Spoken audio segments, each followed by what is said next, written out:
आप सभी को हाथ जोड़ के नमस्कार। आप हंसते रहो हमेशा लगातार। आप सभी का आपके ही YouTube चैनल में हम आपका स्वागत करते हैं।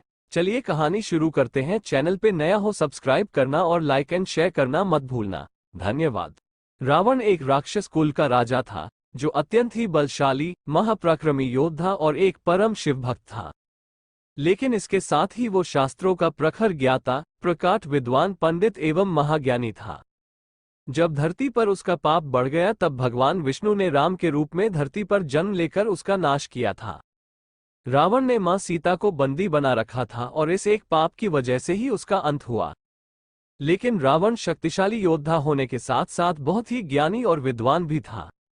रावण के मरते वक्त राम ने लक्ष्मण से कहा कि रावण नीति और शक्ति का महान ज्ञाता है। ऐसे समय में तुम्हें महाज्ञानी रावण से सफल जीवन का ज्ञान प्राप्त कर लेना चाहिए। लक्ष्मण काफी देर तक रावण के सिर के पास खड़े रहे, लेकिन रावण ने उनसे कुछ नहीं कहा। इसके बाद लक्ष्मण वापस लौट आए और प्रभु श्री राम से सारी बातें बताई।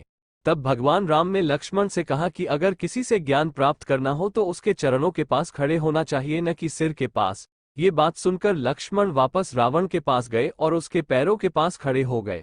उस समय महापंडित रावण ने लक्ष्मण को 6 ऐसी बातें बताई जो जीवन में सफलता की कुंजी है। 1. पहला उपदेश। रावण ने लक्ष्मण को सबसे पहली बात ये बताई कि शुभ कार्य को जितना जल्दी हो सके कर लेना चाहिए। उसके लिए कभी ज्यादा इंतजार नहीं करना चाहिए, वरना जीवन कब समाप्त हो जाए किसी को पता नहीं। और अशुभ कार्य को जितना टाला जा सके जीवन के लिए उतना अच्छा है। 2. दूसरा उपदेश। रावण ने लक्ष्मण को दूसरी सबसे महत्वपूर्ण बात ये बताई कि शत्रु तथा रोग को कभी छोटा नहीं समझना चाहिए। छोटे से छोटा रोग भी प्राण घातक हो सकता है, छोटे से छोटा शत्रु भी खतरनाक हो सकता है। रावण ने राम, लक्ष्मण और उनकी वानर सेना को तुच्छ समझा था और वही रावण की मृत्यु का कारण भी बने।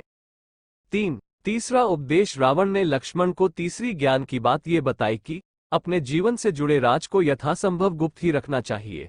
उसे किसी भी व्यक्ति को नहीं बतानी चाहिए, चाहे वो आपका सबसे प्रिय क्यों ना हो। यदि वह रहस्य किसी के सामने आ गया तो उसका जीवन पर बुरा प्रभाव पड़ सकता है। रावण के नाभि में अमृत कुंड होने का रहस्य विभीषण को पता था और यही रावण की हार की वजह बन गया। 4. रावण का चौथा उपदेश था खुद के बल का दुरुपयोग कभी भी नहीं करना चाहिए। घमंड इंसान को ऐसे तोड़ देता है जैसे दांत किसी सुपारी को तोड़ता है। अपनी शक्ति और पराक्रम में इतना घमंड नहीं करना चाहिए या इतना अधिक अंधा नहीं होना चाहिए कि शत्रु तुच्छ लगने लगे। मुझे ब्रह्मा जी से वरदान मिला था कि मानव और वानर के अलावा कोई मुझे नहीं मार सकेगा, लेकिन इसके बावजूद मैंने इन्हें तुच्छ मान लिया और यही मेरी सबसे बड़ी भूल थी, जिस कारण आज मैं मरणासन अवस्था में पड़ा हूँ। 5. रावण का पांचवा और सबसे बेहतरीन उपदेश था हमें कभी भी पराई स्त्री पर बुरी नजर नहीं डालनी चाहिए, क्योंकि पराई स्त्री और बुरी नजर डालने वाला इंसान नष्ट हो जाता है।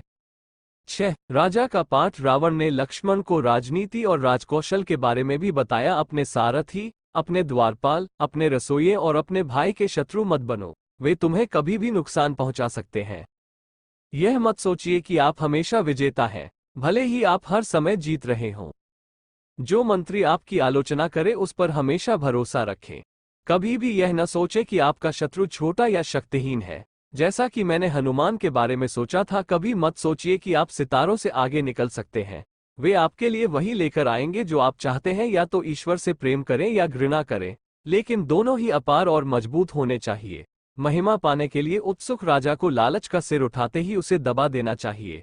एक राजा को दूसरों की भलाई करने के छोटे से छोटे मौके का भी बिना किसी देरी के स्वागत करना चाहिए।